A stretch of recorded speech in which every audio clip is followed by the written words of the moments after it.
Screen पर इस वक्त एक तस्वीर दिखाई दे रही होगी। ये तस्वीर है आरबीएल बैंक की एम्प्लॉय डॉली कोटक की।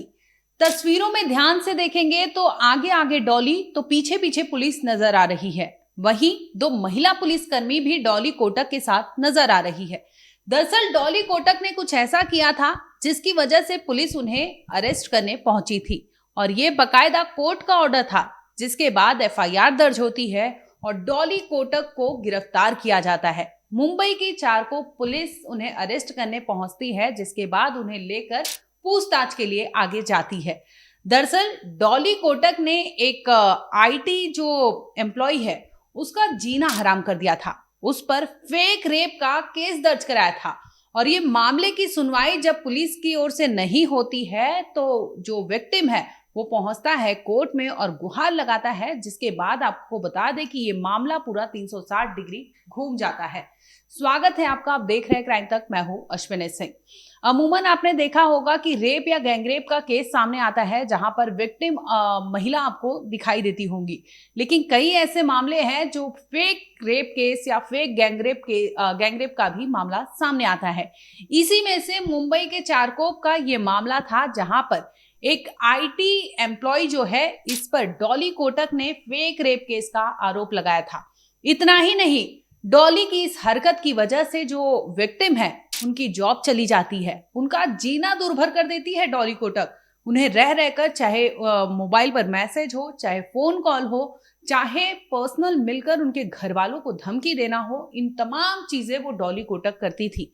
क्योंकि वो एक बैंक कर्मचारी थी तो उनका पर्सनल और फाइनेंशियल जो डेटा होता है वो भी अपने कब्जे में बड़ी आसानी से कर ली थी, जिसके बाद आपको बता दें कि लगभग 1 साल से जो विक्टिम है डॉली के टॉर्चर को सहन कर रहा था। दर दर भटकता है, पुलिस की मदद के लिए जाता है, लेकिन पुलिस भी उसकी सुनवाई नहीं करती क्योंकि आरोप जो था डॉली कोटक की ओर से लगा था और डॉली कोटक ने बताया था कि उसके साथ रेप हुआ है। रेप करने वाला कोई और नहीं बल्कि उसका एक आईटी एम्प्लॉय जो फ्रेंड है उसे बताती है। इसके बाद कहानी जो परत दर परत खुलती है जब मजिस्ट्रेट ने ऑर्डर दिया था कि इस केस में एफआईआर दर्ज होनी चाहिए, जिसके बाद मुंबई पुलिस एफआईआर दर्ज करती है और जब मामले की पूछताछ करती है, सुनवाई करती है,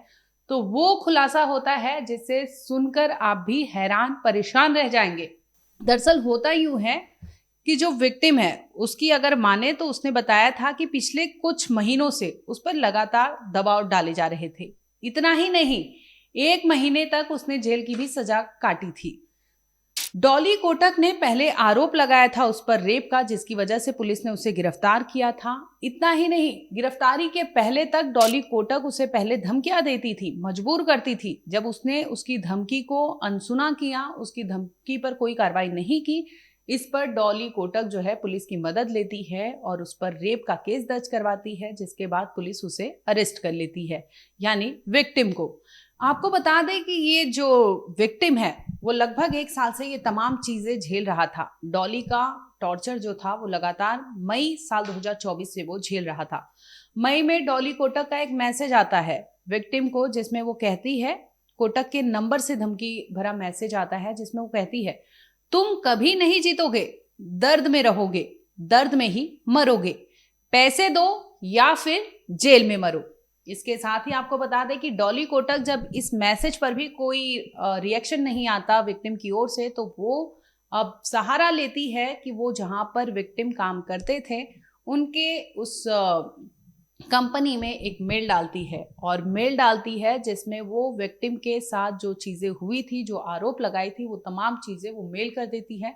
जिसके बाद कंपनी दबाव बनाती है विक्टिम पर कि आप इस्तीफा दे दें, आप पर इस तरह की एक लड़की ने गंभीर आरोप लगाए हैं। वो कंपनी की बदनामी नहीं चाहते, जिसकी वजह से उस पर दबाव डाला जाता है और इस्तीफा दे देता है। इतना ही नहीं, ये सिलसिला बस स्टार्टिंग था, यानी शुरुआत थी। इसके साथ ही आपको बता दें कि क्योंकि आरबीएल बैंक में वो कर्मचारी थी तो वो जब भी एम्प्लॉय से मिलनी थी, यानी विक्टिम से जब भी मिली थी, तो इसी दरमियान उसने क्या किया था कि उसका मोबाइल अपने हाथ में लिया था और गूगल ड्राइव यानी सब जगह जो मेल आईडी होता है, जो नंबर जीपे पे रजिस्टर्ड होता है, सभी के सभी नंबर वो चेंज कर देती है और विक्टिम के नंबर को एक्सचेंज कर देती है अपने नंबर से, यानी जीपे अकाउंट, और तमाम जो लोकेशन हो या फिर डिवाइस की जो भी इंफॉर्मेशन हो उस तक मिल जाए। इस वजह से डॉली कोटक ने विक्टिम के फ़ोन में सारी चीज़ें अपने नंबर से एक्सचेंज कर दी थी, जिसकी वजह से ऑनलाइन बैंकिंग, जीपीएस सेटिंग, जहाँ जहाँ वो जाता था, अपनी वाइफ के साथ जाता था, ये सारी चीज़ें उसे मिलती थी। इसके साथ ही पर्सनल अगर फोटोज़ भी ड्राइव में रखते थे तो वो भी उस तक पहुंच जाते थे, और वो विक्टिम किस वक्त कहाँ पर है यानी लोकेशन, ये भी, क्योंकि नंबर डॉली कोटक ने अपना रजिस्टर्ड कराया था। इस वजह से उसे तमाम जो विक्टिम के हलचल थे, जो रोज़मर्रा की ज़िंदगी की उसकी थी, वो तमाम एक्टिविटी पर इस तरह से वो नज़र रखती थी कि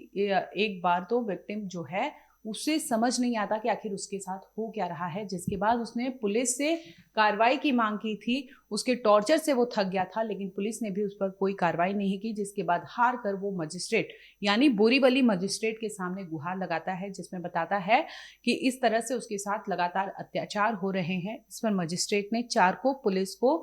भारतीय न्याय संहिता की धारा जो है 175 पार्ट 3 के तहत मामला दर्ज करने का आदेश दिया। इसके साथ ही डॉली कोटक को पुलिस ने अरेस्ट किया, जिसमें ये सामने आता है कि डॉली अरविंद कोटक प्रमिला वास एचडीएफसी बैंक की कर्मचारी है। इसके साथ ही सागर अरविंद कोटक, इन तीनों के खिलाफ पुलिस ने मुकदमा दर्ज किया, जिसमें सामने ये आता है कि डॉली कोटक लगातार जो पीड़ित है यानी विक्टिम तो जेल में था, इस दरमियान उसकी जमानत की चीजें चल रही थी, तो वो लगातार उसकी बहन से संपर्क में आती है।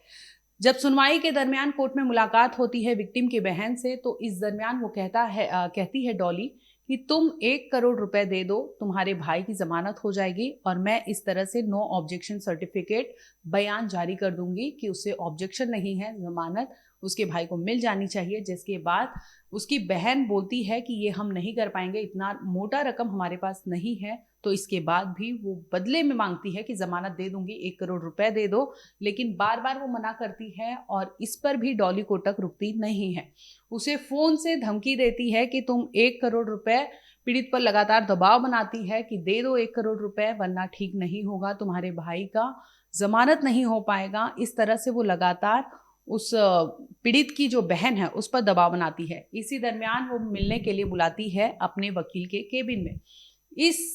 जब केबिन में मुलाकात होती है तब भी वो अपनी यही चीजें दोहराती है, जिसमें कहती है कि 1 करोड़ दे दो, तुम्हारे भाई की जमानत हो जाएगी, मैं नो ऑब्जेक्शन सर्टिफिकेट बयान जारी कर दूंगी, जिसकी वजह से तुम्हारे भाई को कोई आगे दिक्कत नहीं होगी। इस पर बहन राजी नहीं होती और वो कहती है कि ये सब चीज़ें वो नहीं कर सकती, जिसकी वजह से डॉली कोटक लगातार उसे चाहे फ़ोन हो चाहे मैसेज हो जीना हराम कर दी थी, और मैसेज मेल कर करके कि मुझे 1 करोड़ रुपए दे दो, यानी सेक्सटॉर्शन की डिमांड की जा रही थी, जो करने में असक्षम थे।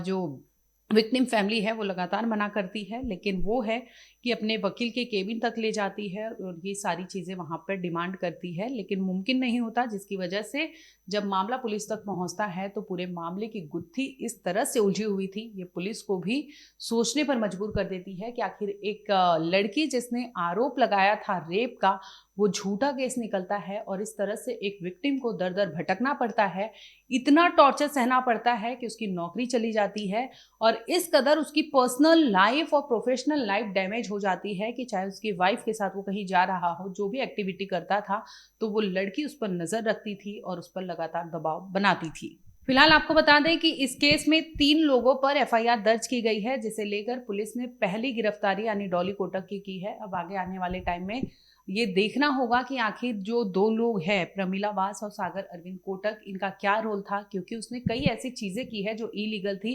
क्योंकि वो आरबीएल बैंक की कर्मचारी थी, तो कई ऐसे उसके दोस्त रहे होंगे जो पर्सनल डिवाइसेस या पर्सनल डेटा निकालने में उसकी मदद किए होंगे, और जिस तरह से वो लगातार एक टॉर्चर और एक पीड़ित परिवार पर हावी थी और इस तरह से उनका जीना हराम कर दी थी, चाहे वो नौकरी जाना हो चाहे उनकी पर्सनल लाइफ हो, इस तरह से डैमेज किया था कि आगे आने वाले टाइम में अब देखना होगा कि